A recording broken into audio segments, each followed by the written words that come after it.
NDA విజయడంకా మోగించిందని చెప్పాలి ఒక రకంగా.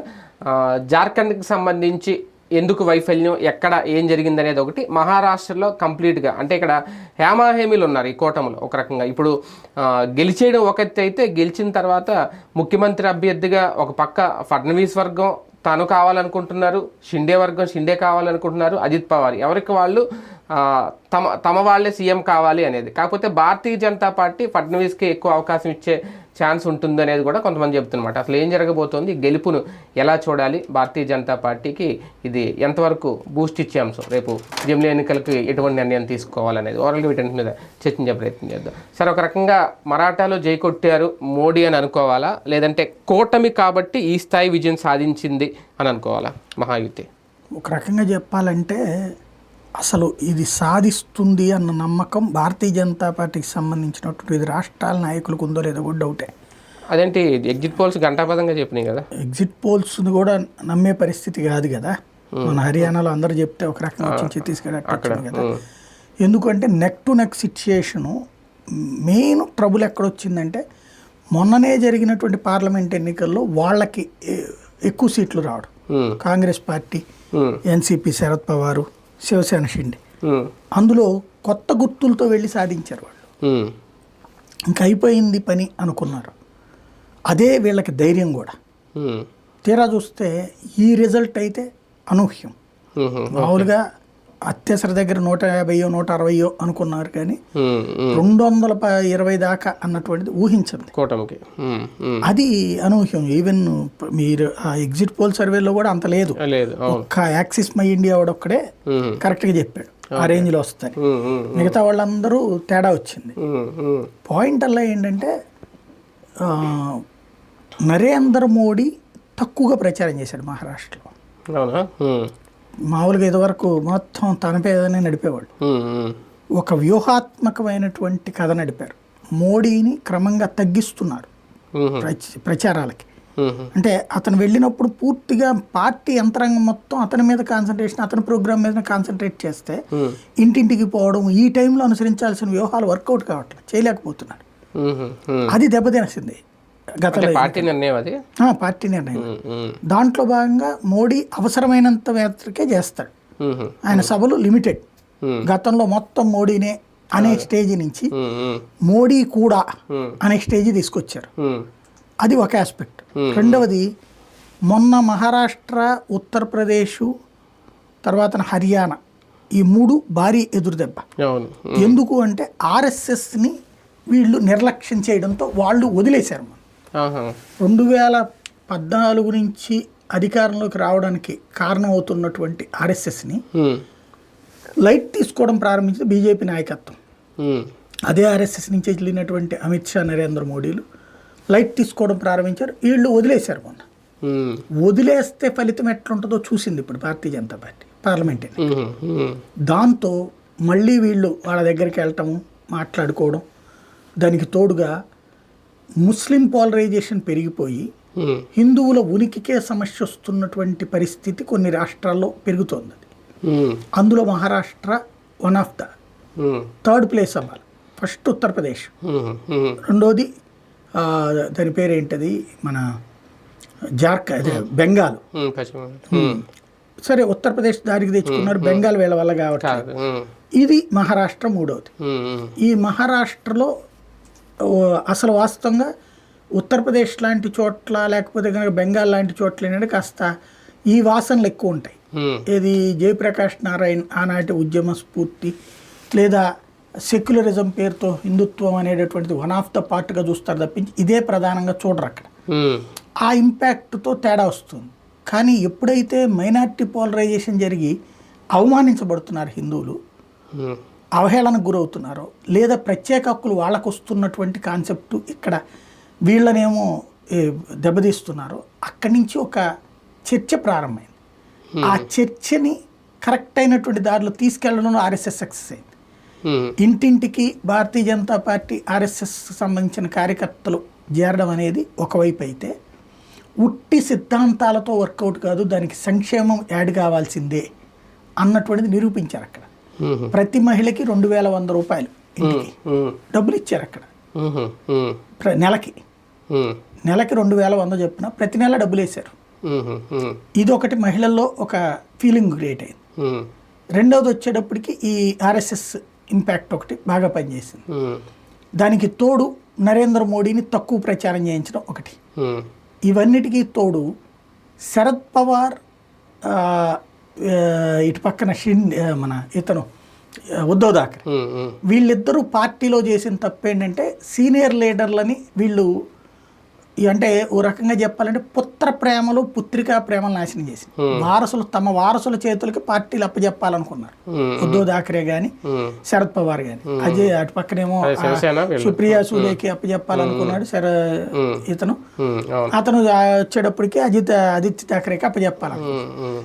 ఈ వారసత్వాలు అసలు బాలాసాహెబ్ థాకరే వారసత్వానికే ఉద్ధవ్ థాకరేని నమ్మాల జనం.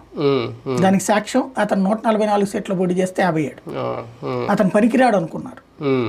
అదే సందర్భంలో శరద్ పవార్కి కూతురు పెట్టేటప్పటికి ఆవిడ పార్టీని నాశనం చేసే క్యారెక్టర్. అంటే ఆ అహంకారపూరిత ధోరణి తప్పించి కలుపుకెళ్లే ధోరణి లేదు.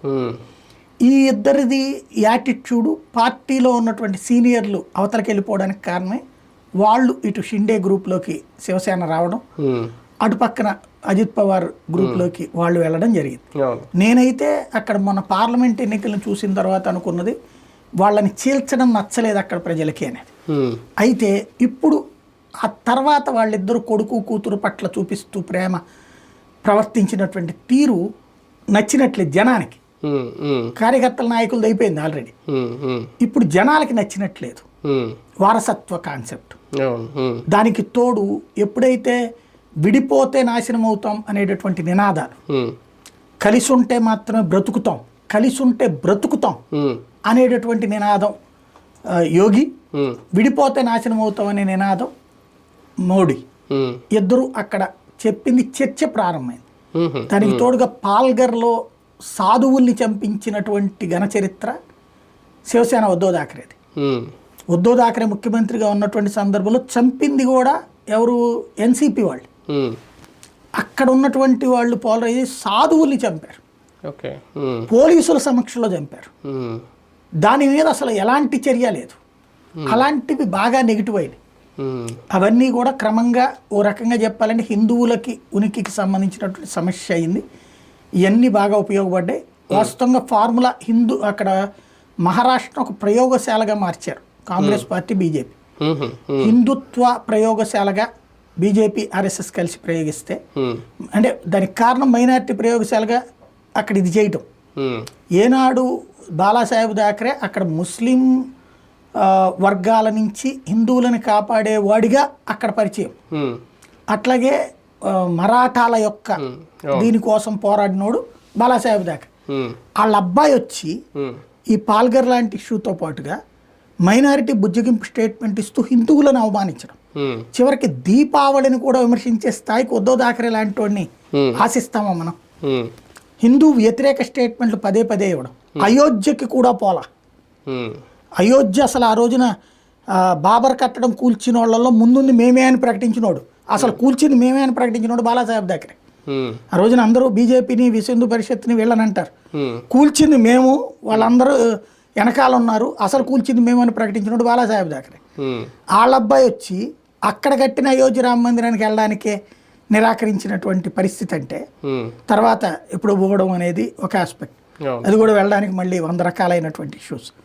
అవన్నీ కూడా క్రమంగా ఒక వెక్సేస్ట్ వచ్చింది. ఇంకోటి ఏంటంటే పాలన పరంగా అంత అసహ్యకరమైన పాలన ఉద్ధవ్ థాకరే పరిపాలన ఇంతవరకు చూడలేదు.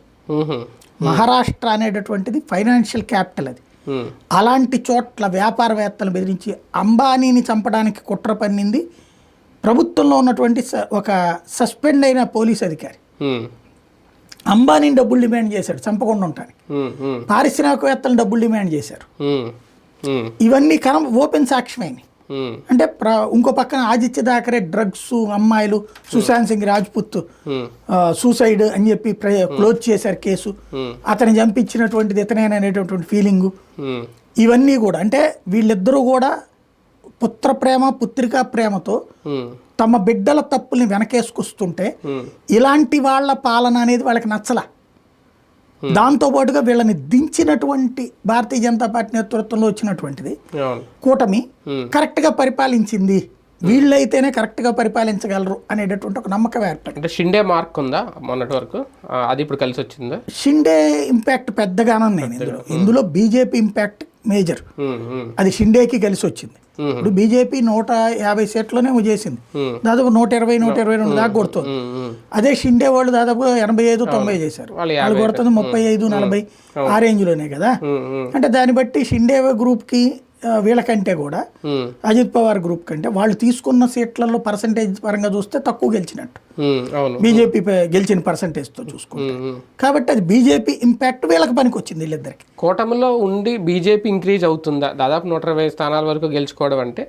అది శివసేనకో లేదంటే ఎన్సీపీ నుంచి కలిసి వస్తుందని అనుకోవాలి, కూటమిలో ఉండవాలి సాధ్యం అవుతుంది అనుకోవాలి. వాళ్ళ దగ్గర 30 మార్కులు వస్తే ఒక 5 మార్కులు వీళ్ళ వల్ల ఉపయోగపడింది, అంతేనా? భారతీయ జనతా పార్టీకి కొన్ని పాకెట్స్లో పట్టు లేదు. అది శివసేన పాకెట్టు, శరద్ పవార్ ప్యాకెట్, అలాగనే వాళ్ళతో పొత్తు పెట్టుకోలేదు, దానివల్ల సమస్య వచ్చింది. ఇప్పుడు ఆ పాకెట్లను అంటే బీజేపీ పాకెట్లలో బీజేపీకి బలం ఉంది, ఆ మిగతా పాకెట్ల దగ్గర నుంచి ఎలా తేవాలి అంటే ఈ శరద్ పవార్ని చీల్చిన అజిత్ పవార్ని అంగీకరించగలిగారు బికాజ్ ఆఫ్ బీజేపీ. బీజేపీతో ఆ పొత్తును వాస్తవంగా శరద్ పవార్ బీజేపీతో కలిసి పొత్తు పెట్టుకోవాలి. క్రిందటిసారి ఇతను అటు వెళ్ళినప్పుడు ఉద్ధవ్ థాక్రే, అసలు ఉద్ధవ్ థాక్రే కాదు, అంతకుముందు ఎన్సీపీ బీజేపీ పొత్తు పెట్టుకోవాలి. మధ్యలో ఉద్ధవ్ థాక్రే వెళ్ళిపోయి మోడీ దగ్గర వాళ్ళ దగ్గర కాళ్ళెట్టుకుని తీసుకున్నాడు మళ్ళీ అటు పక్క వెళ్ళిపోయినప్పుడు అప్పుడు శరద్ పవార్ ముందు అజిత్ పవార్ని పంపించి తర్వాత తను వచ్చి పొత్తు పెట్టుకుందాం అనుకున్నాడు. కానీ తర్వాత మళ్ళీ ఏమైందో తెలియదు, ఆగిపోయి ఇటు పక్కన కూటమిలోనే ఉన్నాడు. అయితే అజిత్ పవార్ యువతలకు వచ్చేసేసిన దాన్ని జనం యాక్సెప్ట్ చేయరనేటటువంటి దాన్ని పార్లమెంట్లో చూపెడితే, లేదు బీజేపీ మూలంగా ఇప్పుడు అజిత్ పవార్ని యాక్సెప్ట్ చేశారు ప్రజలు, షిండేని యాక్సెప్ట్ చేశారు. అన్నిటికంటే స్పెషల్ ఏంటంటే మనకు గనక ఎన్టీఆర్ గారు తెలుగుదేశం పార్టీ పెడితే అది తీసేసుకుని చంద్రబాబుని గెలిపించారు, ఆయన పేరుతో పార్టీ మళ్ళీ పెట్టుకున్నటువంటి లక్ష్మీభారత్ను ఓడించారు. అట్లాగే అంటే రాజకీయ వారసత్వం అంటే పుట్టినంత మాత్రాన రాదు, ప్రజలు గుర్తించాలి అనడానికి సాక్ష్యం వీళ్ళిద్దరు. ఇప్పుడు ఉద్ధవ్ థాక్రే కొడుకు ఏది శివసేన బాలాసాహెబ్ థాక్రే కొడుకు అయినటువంటి ఉద్ధవ్ థాక్రే లేకపోతే అతని కొడుకు అయినటువంటి ఆదిత్య థాక్రేకి బదులు బాలాసాహెబ్ థాక్రే వారసుడుగా బాలాసాహెబ్ థాక్రే దగ్గర రాజకీయాల్లోకి వచ్చినటువంటి ఆటో డ్రైవర్ అయినటువంటి షిండేకి ఇచ్చారు ప్రజలు, అతన్ని గుర్తించారు. ఉద్ధవ్ థాక్రేని వారసుడిగా గుర్తించలేదు. అట్లాగే ఎన్సీపీ నేషనలిస్ట్ కాంగ్రెస్ పార్టీ డైరెక్ట్గా శరద్ పవార్ ఆశయం నచ్చింది కానీ శరద్ పవార్ నచ్చలేదు, వాళ్ళ అమ్మాయి కారణంగా నచ్చక ఆయన వారసత్వాన్ని అజిత్ పవార్కి ప్రజలు ఇచ్చారు. తద్వారా వారసత్వ రాజకీయాల్లో కొత్త కోణం కూడా దీన్ని అనుకోవాలన్నమాట. భారతీయ జనతా పార్టీ కూడా ప్రచారంలో వ్యూహాత్మకంగా వ్యవహరించిందా? కేవలం ఒక 9 సభల్లో మాత్రమే మోడీ పాల్గొన్నారు, మొత్తం అంతా ఆర్ఎస్ఎస్ఏ ఆర్గనైజ్ చేసింది, లోకల్ కార్యకర్తలకు ఎక్కువ అవకాశం ఇచ్చింది, ఈసారి ఒక డిఫరెంట్ ప్రచారం చేసింది అనేది, అది ఎంతవరకు సక్సెస్? పర్ఫెక్ట్ ప్లానింగ్తో వెళ్ళారు. ఇప్పుడు విష్ణువర్ధన్ రెడ్డి మనోడు అక్కడే ఉన్నాడు, దాదాపుగా మాధవ్ అక్కడే ఉన్నాడు, పవన్ కళ్యాణ్ నుంచి నేతలు అక్కడికి వెళ్ళి ఏ ప్రాంతాల్లో తెలుగు వాళ్ళు ఉన్నారో అక్కడికి పంపిస్తే అక్కడ వీళ్ళు పవన్ కళ్యాణ్ పిలవటం గానీ ఇదంతా జరిగింది. వీళ్ళ ప్రచారం చేసిన చాట్లో కూడా ఎక్కువ నియోజకవర్గాలు బీజేపీ దక్కించుకుంది. అదే అనేది పవన్ కళ్యాణ్ తిప్పింది ఆ ఏరియాలో, అందుకే అనిపించింది. ఇదంతా స్ట్రాటజీస్ ఎవరికి వదిలేశారు? ఆ స్వేచ్ఛ లోకల్ లీడర్లకు వదిలేశారు.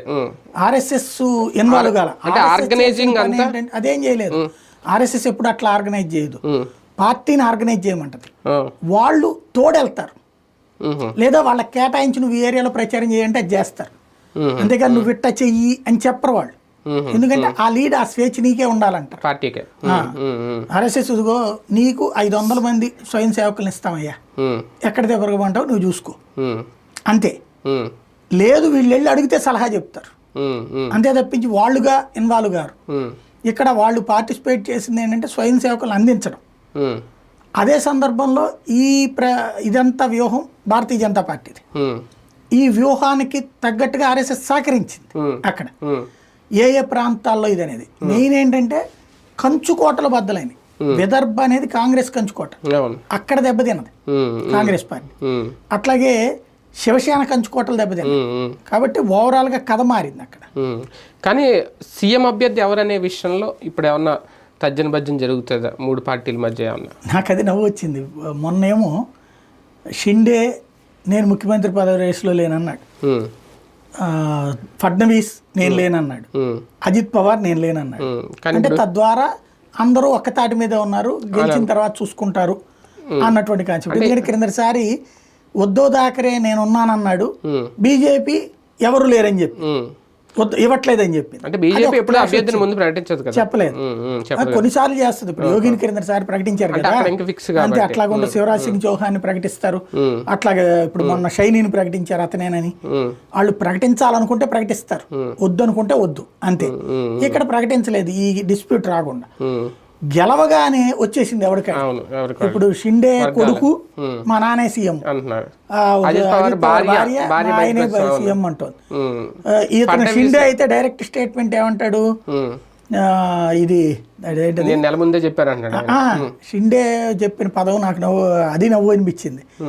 మనం ఎక్కువ సీట్లు వచ్చిన వాళ్ళే సీఎం అనేమి లేదు అన్నాడు. ఆ లెక్కనైతే అసలు శివసేనతో గొడవ ఎందుకు వీళ్ళకి? అప్పుడు శివసేనతో ఏంటి గొడవ వీళ్ళకి? తక్కువ సీట్లు వచ్చినా ఇవ్వమంటే ఉద్ధవ్ థాకరే ఇవ్వలేదు. అసలు అప్పుడు షిండే సీఎం ఎలా అయ్యాడు? ఆ గొడవ వల్ల బయటకు వచ్చాయి కదా. ఎక్కువ సీట్లు అంటే అప్పుడు కూడా ఎక్కువ సీట్లు ఉన్న బీజేపీ నాకు ఇచ్చింది కదా. యాక్చువల్గా ఏంటంటే ఫడ్నవీస్ ని మరాఠా ఫేస్ గా చూడట్లేదు పబ్లిక్. మరాఠా ఫేస్ గా ఉద్ధవ్ థాకరేను షిండేను చూస్తున్నాడు అన్నది వీళ్ళు నమ్మింది. కానీ ఇప్పుడు చూస్తుంటే అట్లాగేం లేదు, బీజేపీ అనే ఫేస్ చూస్తున్నారని అర్థమైంది. బీజేపీ దాదాపుగా గత 3 ఎలక్షన్స్లో కూడా సింగిల్గా సాధిస్తుంది. అది అంతకుముందు వాస్తవంగా కంటిన్యూగా వీళ్ళు గెలుచుకొచ్చారు, కాంగ్రెస్ ఎన్సీపీ దాదాపు 10 సంవత్సరాలు. ఆ తర్వాత అధికారంలోకి వచ్చింది బీజేపీ శివసేన కలిసి. తర్వాత డిస్ప్యూట్ వచ్చాక ఎవరికి వాళ్లే పోటీ చేశారు. ఎవరికి వాళ్లే పోటీ చేసినటువంటి సందర్భంలో భారతీయ జనతా పార్టీకి 123 సీట్లు దాకా వచ్చినాయి. అప్పుడు వస్తే శివసేన 70 ఏమో వచ్చినాయి. అప్పుడు వచ్చినప్పుడు వీళ్ళు ఇవ్వక చాలా రోజులు ఆగింది. అంటే అప్పుడు కూడా బీజేపీనే సింగిల్ లార్జెస్ట్ పార్టీ అయింది. చివరికి శివసేన మద్దతు ఇచ్చి డిప్యూటీ సీఎం తీసుకుంది. ఆ తర్వాతన లేదు మనం 50-50 చేద్దాం అంటే, నాకు ముఖ్యమంత్రి కావాలంటే అప్పుడు పెట్టుకున్న ఫార్ములా లాస్ట్ ఎలక్షన్స్లో 50-50 పోటీ చేద్దాం అంటే బీజేపీ అంతకుముందు గెలిచిన స్థానాలు కూడా వదులుకుంది. 144 పోటీ చేశారు. కానీ అక్కడ కూడా శివసేనని సెకండ్లోనే కూర్చోబెట్టారు, 57 ఇచ్చారు. కాంగ్రెస్ ఎన్సీపీ కంటే ఎక్కువే తప్పించి బీజేపీ కంటే తక్కువే చేశారు. బీజేపీకి అప్పుడు కూడా 104 సీట్లు వచ్చినాయి, 144. అంటే మహారాష్ట్ర ప్రజలు బీజేపీని ఆశిస్తున్నారు. కాకపోతే కొన్ని బెల్టులలో లోకల్ లీడర్ల బలం ఉండటం మూలంగా అక్కడ బీజేపీ ఇంతకాలం దెబ్బతింది. ఇప్పుడు దాన్ని సాధించింది బీజేపీ వీళ్ళిద్దరి వల్ల. ఐఎన్డీఏ కూటమికి ఒక షాక్ ఇచ్చింది. ఎందుకంటే ఈ ఫలితాలు రాగానే ఆయన ఎంపీ ఎవరు సంజయ్ రావత్ అనుకుంటా, ఇది అంటే వీళ్ళ మీద వ్యతిరేకత ఉంది అని చెప్పడం కామనే, ఇది కూడా ఈవీఎం గెలుపు అని చెప్పడం కూడా షాక్లో ఉన్నారా? బేసిక్గా ఐఎన్డీఏ కూటమి ఊహించలేదు. ఎందుకంటే ఓ ప్రయోగం చేశారు వాళ్ళు కూడా. అసలు వాళ్ళ ప్రయోగం వల్ల బీజేపీ రివర్స్ ప్రయోగం హిందుత్వ చేసింది. వాళ్ళు చేసిన ప్రయోగం ఏంటంటే త్రిబుల్ పార్ములా పాటించారు. మాదిగా, మైనారిటీ, మరాఠా అన్నటువంటి. అంటే ఎస్సీ ఎస్టీలు ఒకటి, రెండవది మైనారిటీలు, మరాఠా అన్న నినాదం. అది ఫెయిల్ అవుతుంది అనుకోలేదు వాళ్ళు. దాన్ని అంటే ఎప్పుడైతే మీరు ఒకప్పుడు వీపీ సింగ్ టైంలో చూసుకున్నా కులాలతో మండల్ అన్నటువంటి పేరుతో హిందువుల్ని చీల్చే ప్రయత్నం చేసినప్పుడు దానికి ఆల్టర్నేటివ్గా మందిర్ అనే నినాదంతో ముందుకు వచ్చింది బీజేపీ. అదే బీజేపీకి కీలకమైంది. దేశానికి సంబంధించి కులపరంగా హిందువులని చీల్చడాన్ని అంగీకరించదు బీజేపీ. అదే సందర్భంలో వీళ్ళేమో ముస్లింలు పోలరైజ్ అయ్యి ఉండాలి, క్రైస్తవులు పోలరైజ్ అయ్యి ఉండాలి, హిందువుల్లో మాత్రం ఎస్సీ ఎస్టీలో లేకపోతే మరాఠాలో లేదా గుజరాతీలో ఇట్లా మా వైపుకి రావాలి అనేటటువంటి, అంటే హిందువుల్లో చీలికి రావాలని కోరుకునే మనస్తత్వం ఎన్డీఏ కూటమి. దానికి ఆ ప్రయోగం విఫలమైంది. మహారాష్ట్ర ప్రజలు హిందుత్వ పోలరైజేషన్ అనేది తట్టుకోలేకపోతున్నారు వీళ్ళ ముగ్గురు. ఒక రకంగా జార్ఖండ్లో ఓటమిని అంటే చిన్న రాష్ట్రాల్లో భారతీయ జనతా పార్టీ ఎందుకు ముందుకెళ్ళలేకపోతుంది అనుకోవాలి? అట్లేం లేదు. ఇప్పుడు హర్యానా గెలిచింది కదా, మొన్న ఉత్తరాఖండ్ గెలిచింది కదా అంతకుముందు. అట్లాగేం లేదు. కాకపోతే జార్ఖండ్లో చేసిన తప్పు ఏంటంటే ఇక్కడ ఒక ప్రయోగం ఫెయిల్ అయితే అక్కడ ఒక సక్సెస్ అయితే అక్కడ ఒక ప్రయోగం ఫెయిల్ అయింది. అక్కడ హిందుత్వ తీసుకొచ్చారు. కాకపోతే ఏమైపోయిందంటే సుదీర్ఘకాలంగా చొరబాటుదారులు అక్కడికి వెళ్ళిపోయి గిరిజన ప్రాంతం కదా అది, గిరిజన ప్రాంతాల్లో ముందు ఆ బొగ్గులు తవ్వుకోవడానికి ఇట్లాంటి పనులకని దిగేసి నిదానంగా అక్కడ ఉన్నటువంటి హిందూ అమ్మాయిలు పెళ్లి చేసుకున్నటువంటి వాళ్ళు, బంగ్లాదేశ్ నుండి బర్మా నుండి ఇట్లా వచ్చినటువంటి వాళ్ళు అక్కడ కాపురాలు చేసేస్తున్నారు, పిల్లలు ఇదంతా ఉంది. అక్కడ గిరిజన ప్రాంతాల మసీదులు ఇవన్నీ కట్టేశారు. ఫ్యామిలీలుగా చూస్తే అక్కడ వీళ్ళు మతం మారిపోయారు. లవ్ జిహాద్ అని వీళ్ళు మాట్లాడినప్పుడు ఇప్పుడు అక్కడ ఉన్నట్టుండి తన భర్తను వదిలేసేయలేదు అమ్మాయి, ఆ తన కూతురు చేసుకున్న అల్లుడిని వదిలేసేయలేరు వీళ్ళు. ఈ కాన్సెప్ట్ ఫెయిల్ అయింది అక్కడ. రెండవది ఏంటయ్యా అంటే సోరెన్ని అరెస్ట్ చేయడం. అంటే ఇప్పుడైనా వీళ్ళు ఆలోచించాల్సింది అవినీతి ఆరోపణల విషయంలో జనం సీరియస్గా తీసుకోవట్లేదు. సీరియస్గా తీసుకుని ఉంటే గనక సోరెన్ అరెస్ట్ అయ్యి జైలుకి కూడా పోయాడు. అంటే ఈడీ సిబిఐ లాంటి కేసులను వాళ్ళు సీరియస్గా తీసుకోవట్లేదు పబ్లిక్. సోరెన్ అరెస్ట్ చేయడం సింపతి తెచ్చింది. ఇక్కడ ఇప్పుడు చంద్రబాబు మీద అవినీతి ఆరోపణలు చేసి అరెస్ట్ చేసినందుకు రివర్స్ దెబ్బ తగిలింది జగన్కి. అక్కడ సోరెన్ అరెస్ట్ చేసినందుకు వీళ్ళకి రివర్స్ దెబ్బ తగిలింది. ఒక రకంగా మహారాష్ట్రలో ఇప్పటికే ఫడ్నవీస్ మీద ఫ్లెక్సీలే పెట్టేశారట. అంటే భారతీయ జనతా పార్టీ మ్యాజిక్ ఫిగర్కి దగ్గరగా లేకపోవడం వల్ల ఎక్కడైనా వంగాల్సి వస్తుందా, తగ్గాల్సి వస్తుందా? అక్కడ వీళ్ళు కూడా అంతేం చెయ్యరు. కాకపోతే ఏంటంటే ఇక తర్వాత పెంట ఉంటుంది. లేదంటే అక్కడ కూడా ఎవడు సీఎం అయినా ఆ తర్వాత మధ్యలో వీళ్ళ రచ్చ ఉంటుంటది. ఎందుకంటే అనుభవించినోడు. అక్కడ కూడా షేరింగ్లు ఉంటాయి. లేదంటే ఏం షేరింగ్ ఇస్తారు? షేరింగ్ పెట్టదు బీజేపీ. 2 సంవత్సరాలు బీజేపీ అట్లా పెట్టదు. 3 సంవత్సరాలు పెట్టదు అట్లాగే. ఇప్పుడు ఈవెన్ ఆ లెక్కనైతే కనుక బీహార్లో పెట్టుకోవచ్చు కదా, అట్లా పెట్టదు. వాళ్ళకి ఆ ధోరణి ఉండదు బీజేపీ. అయితే గీతే షిండేని ముందు పెట్టాలనుకుంటే చేయాలి, లేదా షిండే పార్టీని బీజేపీలు విలీనం చేసేసి సీఎంగా పెట్టాలి. జమిలీ మీద ఇప్పుడు నిర్ణయం ఎలా ఉండే అవకాశం ఉంది? ఒకటి గెలుపు, ఒకటి ఓటమి. కొంత అవకాశం లేదు. ఎందుకంటే ఇప్పుడు ఇది దీని తర్వాత బీహార్, ఈ 2 గెలిచేసింది అనుకోండి. ఇప్పుడు ఇది గెలిచేసింది కాబట్టి జమిలీకి 50% ఛాన్స్ పోయినట్టు. బీహారు మహారాష్ట్రలో కనుక బీజేపీ ఓడితే ఉత్తరప్రదేశ్ ఎలక్షన్స్తో పాటు జమిలీ అనేటటువంటిది నడిచేది. ఇక్కడ గెలిచేసింది అందులో 2/3 మెజారిటీ, బంపర్ మెజారిటీ. సో బీహార్కి కూడా అట్లాగే పరిస్థితి రావచ్చు. ఎన్డీఏ కూటమికి అంత ఇదేం లేదు. అక్కడ కూడా వాడు ఉన్నాడు కదా, లాలూ ప్రసాద్ కొడుకుతో పెంటగా ఉంది అక్కడ. అలాంటి సందర్భంలో అక్కడ గెలిచేసింది అనుకోండి, ఈ గొడవ లేదు. ఉత్తరప్రదేశ్కి ధైర్యంగా పోతారు. అందులో ఉత్తరప్రదేశ్లో ఇప్పుడు బై ఎలక్షన్స్లో 9 గెలిచింది కాబట్టి ఉత్తరప్రదేశ్లో పోతుంది అనుకున్నప్పుడు జమిల్కి వెళ్ళాలి, గెలుస్తుంది అన్నప్పుడు ఇంకెందుకు వెళ్తారు? జార్ఖండ్లో ఉనికి చాటుకోగలిగిందని అనుకోవాలా ఫైనల్గా? అంతే. అంటే ఇప్పుడు పాత ఉనికే అక్కడ ప్రయోగం ఫెయిల్ అయింది అనుకోవాలి. మళ్ళీ ఇప్పుడు కొత్త ప్రయోగాలు ఆలోచించాలేమో. రైట్, చూద్దాం. మొత్తానికి 2 రాష్ట్రాల ఎన్నికల్లో మహారాష్ట్రలో అంటే ఎగ్జిట్ పోల్ చెప్పింది సగం నిజం సగం అబద్ధం అని అనుకోవాలేమో. 2 చోట్ల ఎన్డీఏ కూటమితో విజయం అని అనుకుంటే మహారాష్ట్రలో విజయం సాధించింది, జార్ఖండ్లో ఓటమి పాలైంది. నెక్స్ట్ ఏంటి? జమిలీ ఎన్నికల మీద దీనికి సంబంధించి ఏమైనా నిర్ణయం ఉంటుందా? ఒక ప్రకటన చేస్తారా? అలాగే ముఖ్యమంత్రి అభ్యర్థి ఎంపిక విషయంలో ఏం జరగబోతుంది, ఇలాంటి నిర్ణయం తీసుకుంటారు? చూద్దాం.